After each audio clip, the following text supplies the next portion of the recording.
Let me know in the chat where you are tuning in from. And if you can also see me, definitely a really important day as the Federal Reserve just cut rates once again, 25 basis points. Now, for those that are new to the channel, feel free to subscribe if you want, but this affects everybody. Okay, I've taught hundreds of thousands of people, and this is a foundational economic piece of data that can determine what the market does. Are we going bearish? Are we going bullish? Where are we? And what the federal funds rate is it's not the mortgage rate. It's not the car loan rate. It's the rate that the banks borrow money from each other. Now, today what we're going to do is we're actually going to watch Jerome Powell's speech live on this channel. He's going to be streaming here in 6 minutes. So make sure you continue to spread the word, smash that like button so more people on YouTube know we're live. And we're going to be breaking this down. So currently, before today, we were at about 4 basis points. Now we're at about 3.75. And the Fed just put out a summary. Okay. So first thing, and we're going to be watching Jerome Powell. We're going to look at some charts.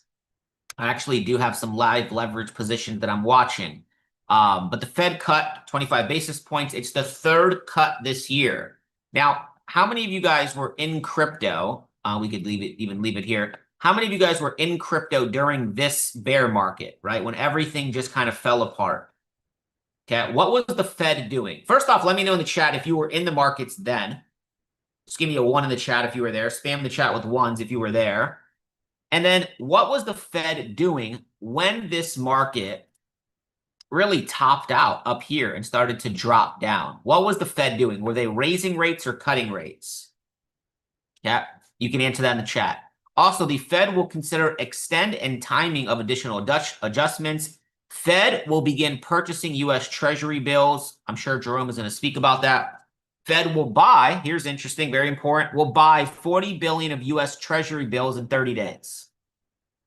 There were 2 members that did not want a rate cut. I have a feeling they might be getting replaced here soon. And Fed signals, this is going to be the main topic of this speech. Fed signals rate cuts might be done for now.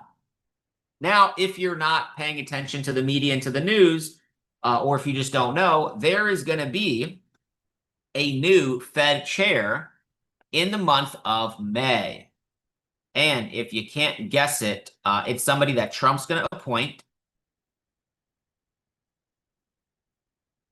And the market right now is pricing in a pause for the next meeting. Okay, this is going to change. So don't get so caught up on it. And if you're just tuning in right now for the first time, continue to spread the word. And we are going to be watching Jerome Powell speak live here in about 4 minutes. Okay, so spread the word. This is the main thing we want to listen for. And we're going to be watching that in a few minutes. Now, in the market, somehow there is still a sentiment of fear. Okay, and when you have a lot of fear in any market, right, I'm a buyer. Okay, you had Jim Cramer tweet this out a couple hours ago. People are getting negative ahead of the Fed meeting. That's really good. And when we go to the charts, right, let's take a look at what's actually happening from the decision, which we can see this type of candle, it's just indecisive, right? Bitcoin is printing indecisiveness, and so is the whole market. Everybody, it's kind of funny. I just put this on my Threads profile. It's insane that trillions of dollars are waiting for one man to speak at a press conference. This is the last meeting of 2025. Okay, so we're going to be talking about it. Can you explain the long on XRP? Yeah, I really like this level here for XRP. Some of my students know we've been really playing off this zone, and it's definitely a higher risk setup for sure. Anybody that's trading today, a lot of risk, but we did just take out this this trend. So let's see if we can rebalance and go. I have a feeling the market is going to give us a move during Jerome Powell's speech. So let me make sure he's not live yet. He should be live in about 2 minutes. We'll watch a lot of the speech together, and then we will go into some breakdown closer to the end of the speech, okay? Let's take a look at how assets are doing, commodities are doing real quick. We have gold, the massive wick to the upside.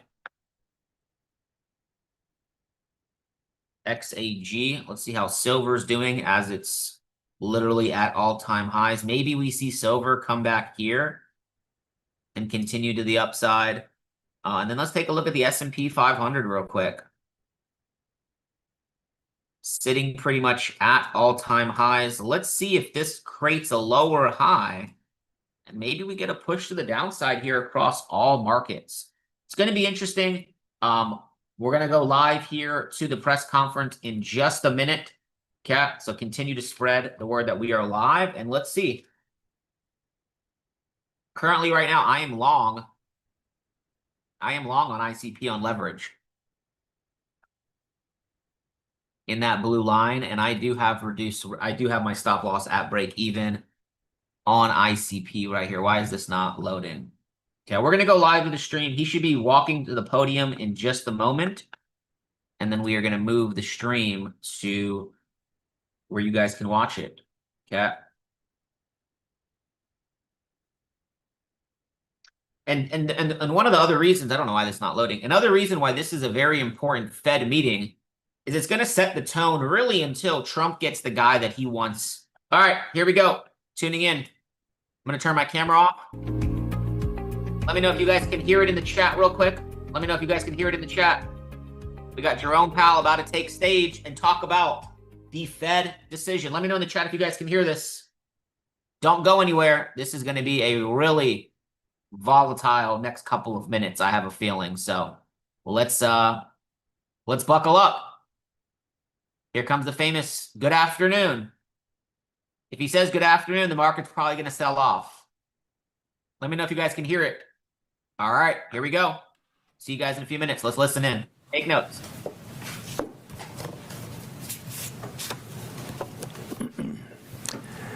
Good afternoon. Here we go. My colleagues and I remain squarely focused on achieving our dual mandate goals of maximum employment and stable prices for the benefit of the American people.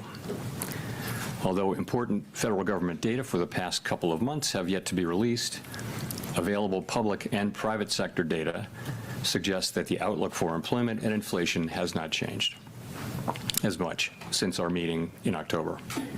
Conditions in the labor market appear to be gradually cooling, and inflation remains somewhat elevated. In support of our goals, in light of the balance of risks to employment and inflation, today the Federal Open Market Committee decided to lower our policy interest rate by 1/4 percentage point. As a separate matter, we also decided to initiate purchases of shorter-term Treasury securities solely for the purpose of maintaining an ample supply of reserves over time, thus supporting effective control of our policy rate. I will have more to say about monetary policy and its implementation after briefly reviewing economic developments. Here we go. Although some key government data have yet to be released, available indicators suggest that economic activity has been expanding at a moderate pace. Consumer spending appears to have remained solid, and business fixed investment has continued to expand. In contrast, activity in the housing sector remains weak. The temporary shutdown of the federal government has likely weighed on economic activity in the current quarter, but these effects should be mostly offset by higher growth next quarter, reflecting the reopening. In our summary of economic projections, the median participant projects that real GDP will rise 1.7% this year and 2.3% next year, somewhat stronger than projected in September. That's good. In the labor market, although Imagine being able to build anything Whoa, by thinking about it. Meet Base 44. What is this? We have ads on this? They down that bad? that both layoffs and hiring remain low, Sorry, guys. and that both households' perceptions of job availability and firms' perceptions of hiring difficulty continue to decline. The official report on the labor market for September, the most recent release, showed that the unemployment rate continued to edge up, reaching 4.4%, and that job gains had slowed significantly since earlier in the year. A good part of the slowing likely reflects a decline in the growth of the labor force due to lower immigration and labor force participation, though labor demand has clearly softened as well. In this less dynamic and somewhat softer labor market, the downside risks to employment appear to have risen in recent months. In our SEP, the median projection of the unemployment rate is 4.5% at the end of this year and edges down thereafter. Inflation has eased significantly from its highs in mid-2022, but remains somewhat elevated relative to our 2% longer-run goal. Come on, Jerome. Very little data on inflation have been released since our meeting in October. Total PCE prices rose 2.8% over the 12 months ending in September, and excluding the volatile food and energy categories, core PCE prices also rose 2.8%. Bitcoin looking bullish. These readings are higher than earlier in the year as inflation for goods has picked up, reflecting the effects of tariffs. In contrast, disinflation appears to be continuing for services. Near-term measures of inflation expectations have declined from their peaks earlier in the year, as reflected in both market and survey-based measures. Most measures of longer-term expectations remain consistent with our 2% inflation goal. The median projection in the SEP for total PCE inflation is 2.9% this year and 2.4% next year, a bit lower than the median projection in September. Thereafter, the median falls to 2%. Our monetary policy actions are guided by our dual mandate to promote maximum employment and stable prices for the American people. At today's meeting, the committee decided to lower the target range for the federal funds rate by a quarter percentage point to 3.5 to 3.75%. In the near term, risks to inflation are tilted to the upside and risks to employment to the downside, a challenging situation. Yep. There is no risk-free path for policy as we navigate this tension between our employment and inflation goals. A reasonable base case is that the effects of tariffs on inflation will be relatively short-lived, effectively a one-time shift in the price level. Our obligation is to make sure that a one-time increase in the price level does not become an ongoing inflation problem. But with downside risks to employment having risen in recent months, the balance of risks has shifted. Our framework calls for us to take a balanced approach in promoting both sides of our dual mandate. Accordingly, we judged it appropriate at this meeting to lower our policy rate by a quarter percentage point. With today's decision, we have lowered our policy rate 3/4 of a percentage point over our last 3 meetings. This further normalization of our policy stance should help stabilize the labor market while allowing inflation to resume its downward trend toward 2% once the effects of tariffs have passed through. The adjustments to our policy stance since September bring it within a range of plausible estimates of neutral and leave us well positioned to determine the extent and timing of additional adjustments to our policy rate based on the incoming data, the evolving outlook, and the balance of risks. In our summary of economic projections, FOMC participants wrote down their individual assessments of an appropriate path of the federal funds rate under what each participant judges to be the most likely scenario for the economy.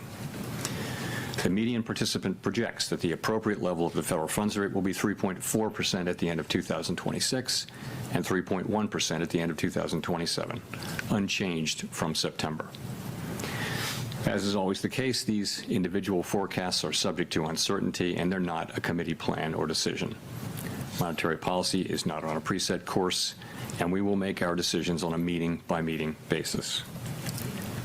Let me turn now to issues related to the implementation of monetary policy, with the reminder that these issues are separate from and have no implications for the stance of monetary policy. In light of the continued tightening in money market interest rates relative to our administered rates and other indicators of reserve market conditions, the committee judged that reserve balances have declined to ample levels. Accordingly, at today's meeting, the committee decided to initiate purchases of shorter-term Treasury securities, mainly Treasury bills, for the sole purpose of maintaining an ample supply of reserves over time. Such increases in our securities holdings ensure that the federal funds rate remains within its target range and are necessary because the growth of the economy leads to rising demand over time for our liabilities, including currency and reserves.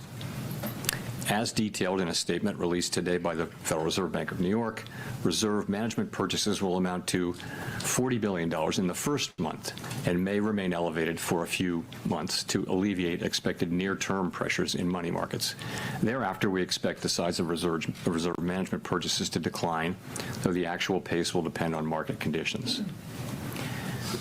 In our implementation framework, an ample supply of reserves means that the federal funds rate and other short-term interest rates are primarily controlled by the setting of our administered rates, rather than day-to-day discretionary interventions in money markets. In this regime, standing repurchase agreement, or repo operations, are a critical tool to ensure that the federal funds rate remains within its target range, even on days of elevated pressures in money markets. Consistent with this view, the committee eliminated the aggregate limit on standing repo operations. These operations are intended to support monetary policy implementation and smooth market functioning and should be used when economically sensible. To conclude, the Fed has been assigned two goals for monetary policy: maximum employment and stable prices. We remain committed to supporting maximum employment, bringing our inflation sustainably down to our 2% goal, and keeping longer-term inflation expectations well anchored. Our success in delivering on these goals matters to all Americans. We understand that our actions affect communities, families, and businesses across the country. Everything we do is in service to our public mission. At the Fed, we will do everything we can to achieve our maximum employment and price stability goals. Thank you, and I look forward to your questions. Here we go. Buckle up. Thank you. Howard Schneider with Reuters. Just first turning to the statement, just to be clear, we're on the same page here. The insertion of the phrase, considering the extent and timing of additional adjustments, does that indicate that the Fed is now on hold until there's some clearer signal from inflation or jobs or the evolution of the economy along the baseline outlook? So, yes, the adjustments since September bring our policy within a broad range of estimates of neutral.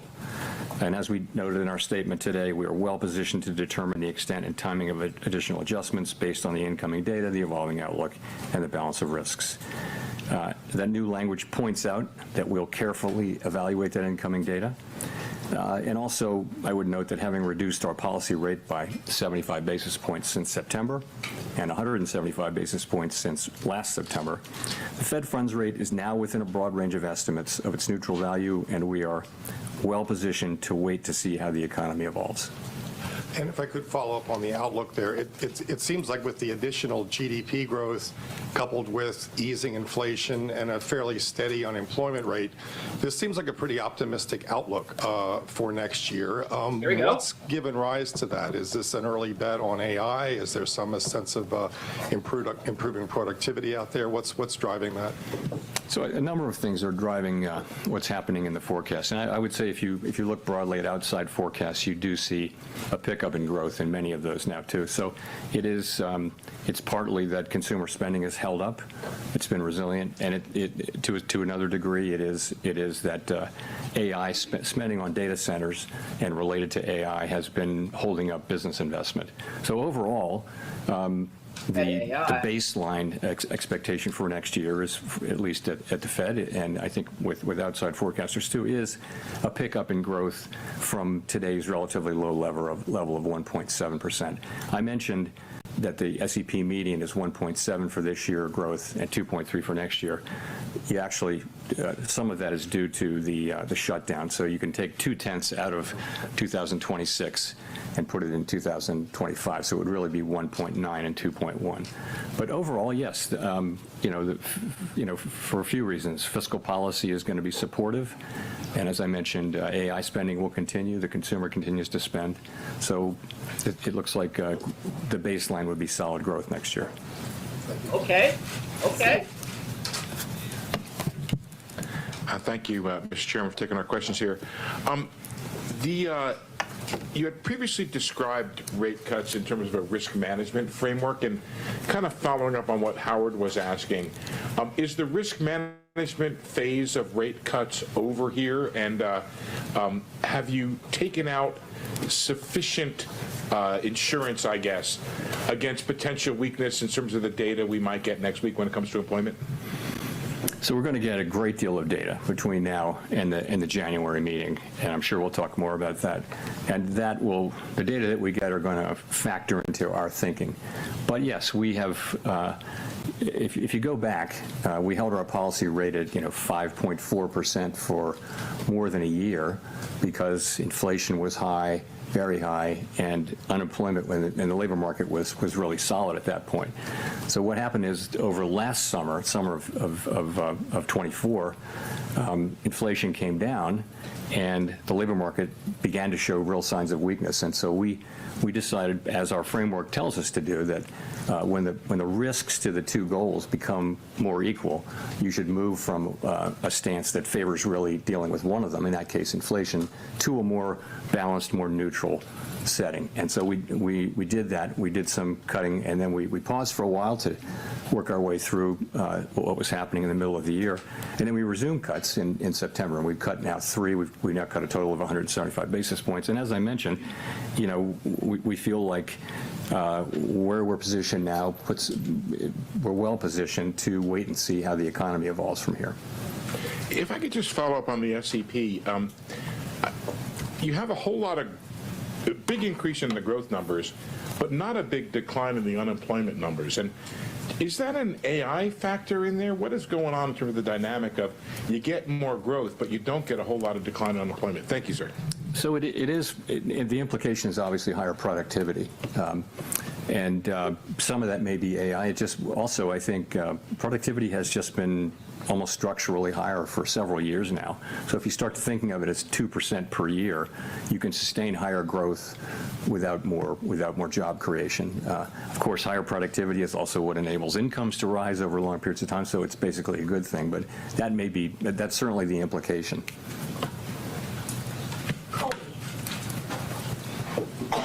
Thank you. Colby Smith with the New York Times. Today's decision was clearly very divided. It wasn't. Someone ask him about Trump's replacement of him, please. And I'm just wondering if this reluctance from several people to support recent reductions suggests that there is a much higher bar for cuts in the near term. And what exactly does the committee need to see if things are well positioned right now to support a January reduction?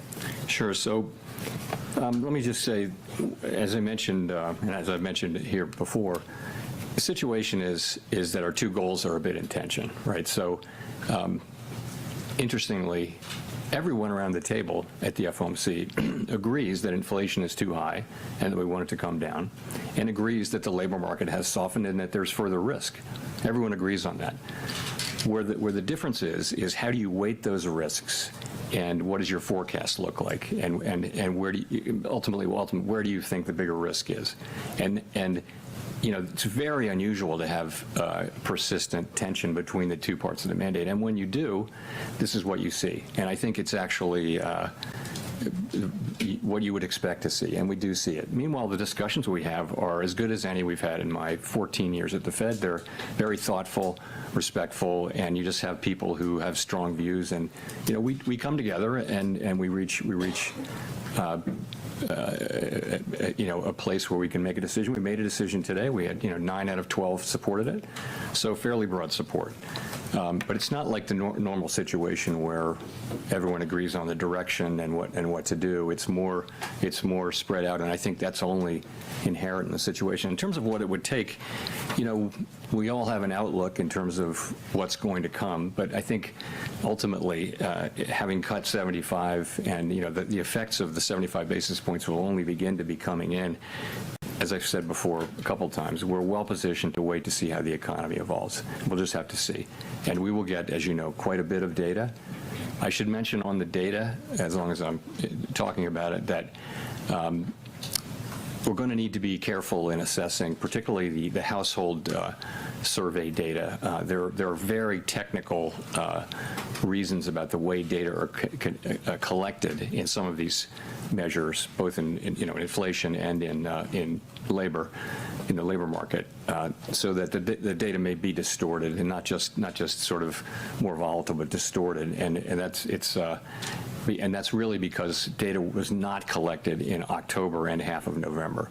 So we're going to get data, but we're going to have to look at it carefully and with a somewhat skeptical eye by the time of the January meeting. Notwithstanding that, we will have a lot of the December data by the time of the January meeting. So we expect to see a lot more, but I'm just saying that what we get for example, CPI or for the household survey, we're going to look at that really carefully and understand that it may be distorted by very technical factors. And just one more question on dissents. I mean, you talk about it in a very positive way, just given the complicated nature of the situation we're in economically. But is there any point in which those dissents become counterproductive, either to the Fed's communication and the messaging around the policy path forward? I don't feel that we're at that point at all. I don't. I would say, again, these are good, thoughtful, respectful discussions, and you hear people say, and you hear many outside analysts say the same thing. I could make a case for either side. I mean, I could make that case. It's a close call. We have to make decisions. And we always hope that the data will give us a clear read, but in this situation, you have competing. If you look through the SEP, you'll see that a very large number of participants agree that risks are to the upside for unemployment and to the upside for inflation. So what do? You've got one tool. You can't do two things at once. So at what pace do you move? What size moves do you make, and that kind of thing? And what's the timing of them? It's a very challenging situation. I think we're in a good place to, as I mentioned, to wait and see how the economy evolves. Nick. All right, guys, we'll listen to one more question, and then we'll dive into some breakdown and some notes I have. Tim Rosso of the Wall Street Journal. Chair Powell, there's been some discussion recently of the 1990s. In the 1990s, the committee did two discrete sequences of 3 quarter-point cuts, one in 1995-96 and one in 1998. And after both of those, the next move in rates was up, not down. With policy now closer to neutral, is it a foregone conclusion that the next move in rates is down, or should we think of policy risks as genuinely two-sided from here? So I don't think that a rate hike is anybody's base case at this point, and I'm not hearing that. What you see. Está en el aire. Well, that was good. What Jerome just said as we watched this commercial, no rate hikes, which that could lead to some that could spin a narrative right there. Let's continue. Sorry. See the base case as involving that. So of course, a data set of 2, now 3, is not a big data set, but you are right about those 2 3-cut times in the 90s. If I could follow up, the unemployment rate has been rising very gradually for the better part of 2 years, and indeed the statement today no longer describes the unemployment rate as remaining low. What gives you confidence it won't continue rising in 2026, especially when housing and other rate-sensitive sectors still appear to be feeling restrictive policy from the, notwithstanding the 150 basis points in cuts prior to today?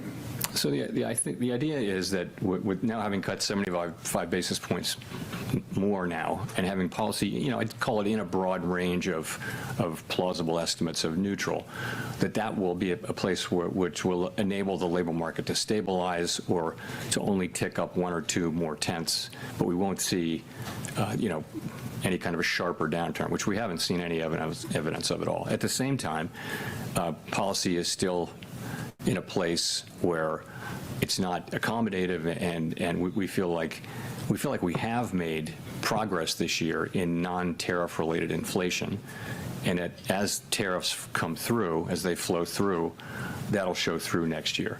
But as I said, we're well placed to wait and see how that turns out. That is our expectation, but we're going to start to see the data, and it'll tell us whether we were right or not. Claire.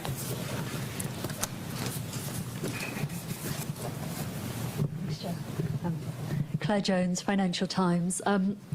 A lot of people interpreted your comments at the October meeting that, when there's a foggy situation, we slow down, to mean that, there wouldn't be a cut now, there'd be a cut in January instead. So it'd be good to get a sense of why did the committee decide to move today rather than to move in January instead?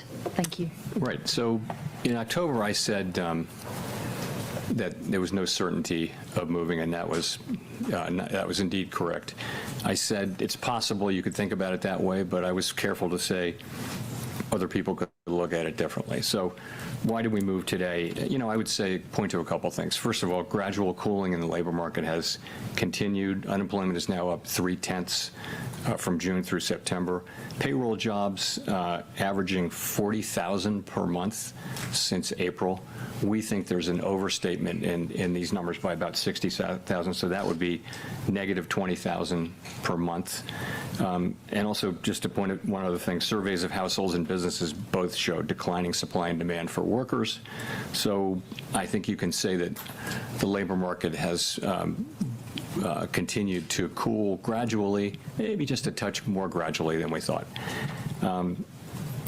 In terms of inflation,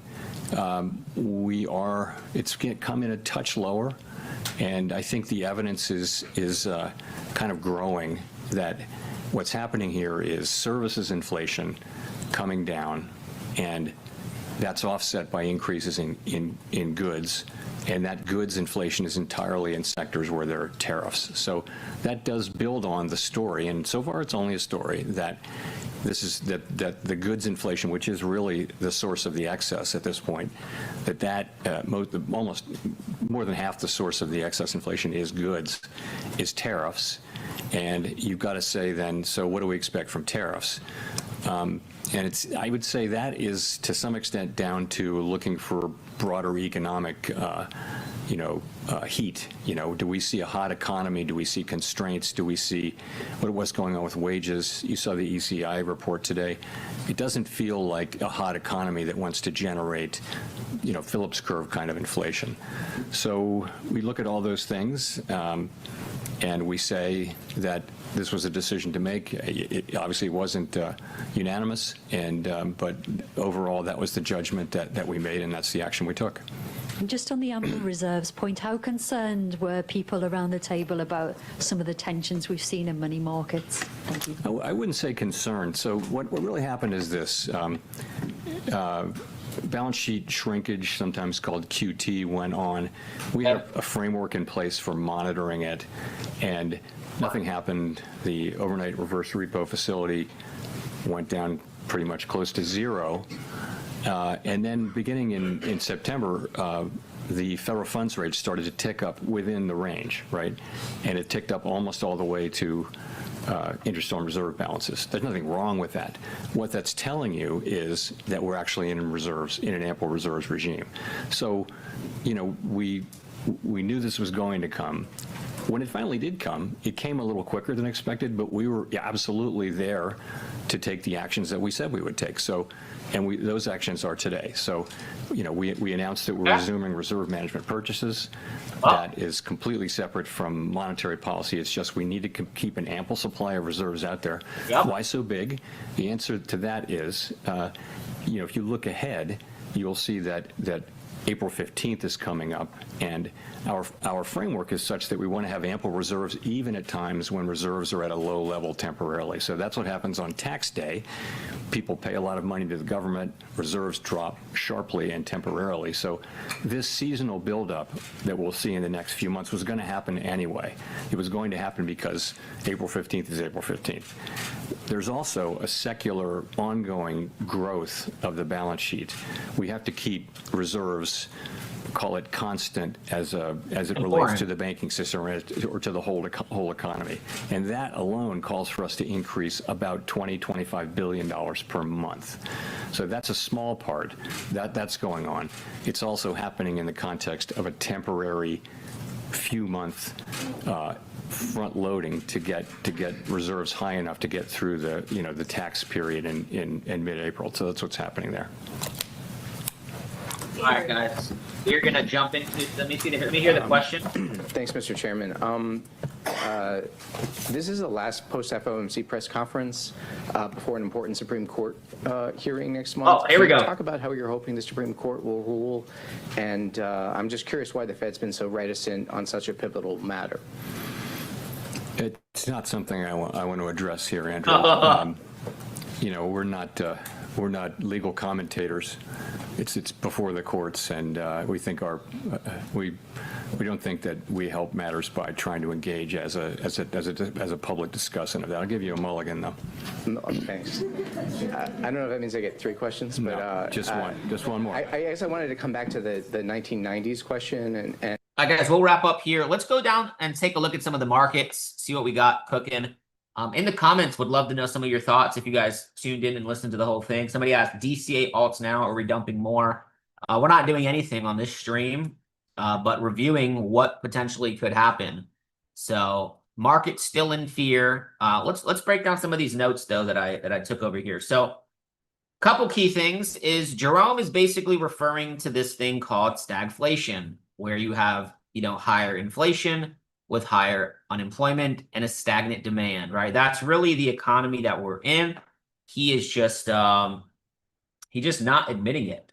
Yeah, he's really not admitting it. Some of the notes I put in the chat is he talked about how consumer spending has been good. He expects GDP, right? GDP is really like, how is the overall economy doing, right? Growth, domestic products, are people buying stuff? How's the economy doing overall? That number he's expecting to rise next year. Some other notes here. He talked about downside risks to employment have risen. Inflation in the U.S. remains somewhat elevated, but toward the end, he talked about how certain areas of inflation are coming down, and he's using tariffs as the excuse to not, really go all in on that. He talked about how interest rates are now plausible, where they could potentially pause, which isn't the end of the world.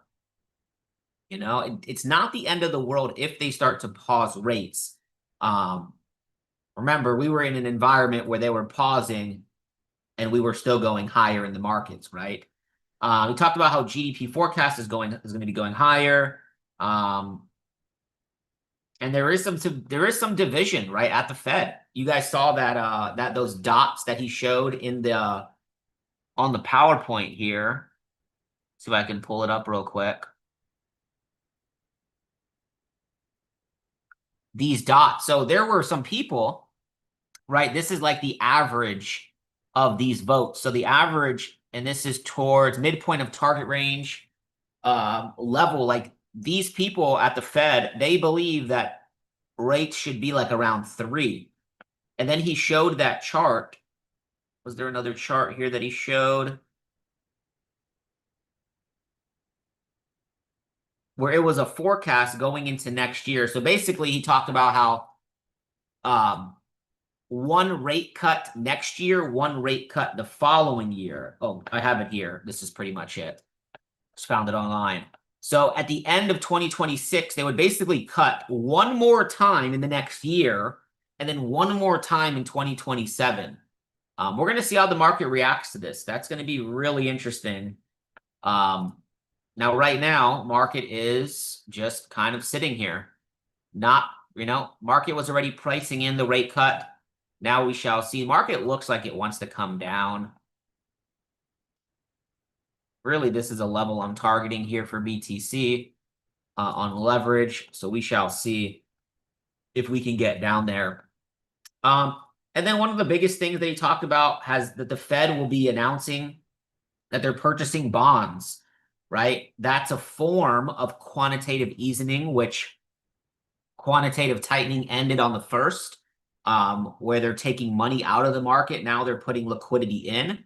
And he talked about how April 15th, right, that tax day, they need to inject liquidity into this market because people pay their taxes and all those different things. So the Fed buying treasury bills is a bullish thing. Fed buys the bonds, cash goes into the banks, banks lend and spend more and gain more liquidity. So it is a good sign. We're not going to probably get the reaction that people are looking for because the market was already pricing in this cut. So if we go to FedWatch, and we're going to wrap this up here. I'm glad you guys were able to tune in. Not the move, like there's not a lot of volatility in the market because it was priced in. If we would have got 50 basis points, it would have been insane. But now you're seeing the numbers shift. So now all eyes are on January 28th.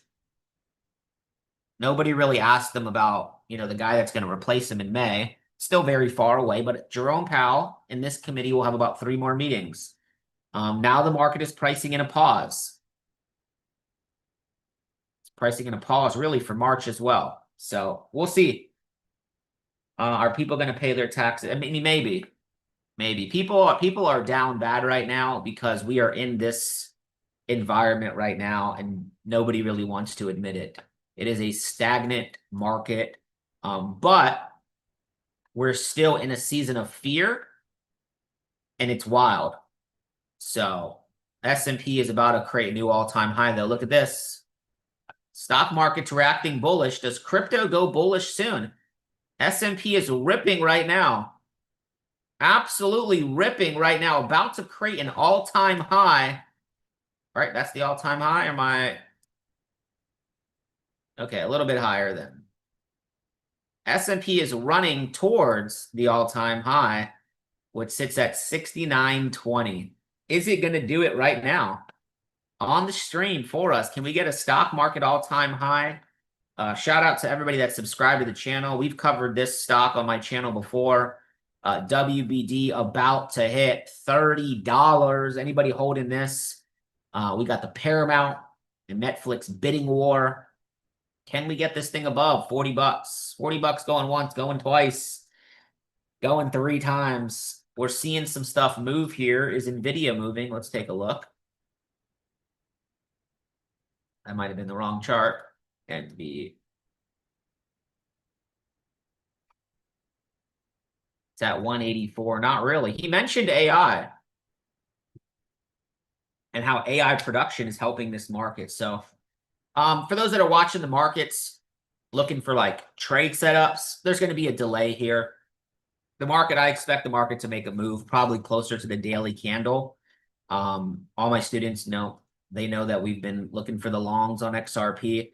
Just look at that indecision. Now, this type of candle with that type of volume, price can easily go under that. So be aware, be smart. And trading FOMC is a little bit on the risk side. Is there any questions in the chat? Yeah, all of the stock market is ripping right now. Nas is probably rolling too. All-time highs. All-time highs. Guys, pausing rates is not a bad thing. It sounds bad, but that's what the market does. It sounds bad, and then it goes higher. Does BTC break out of this level today? Looking for the breakout above 94,000. If not, I think we're coming back down at least to 88 and probably lower. I sold oil. I don't trade oil, but I'll take a look at it for you.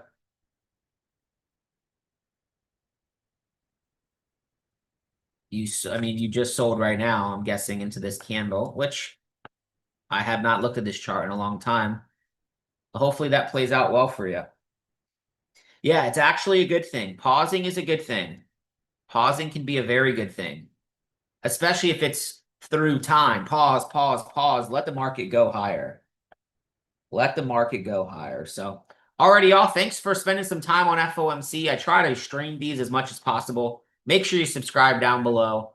And we have a ton of videos on the channel right now.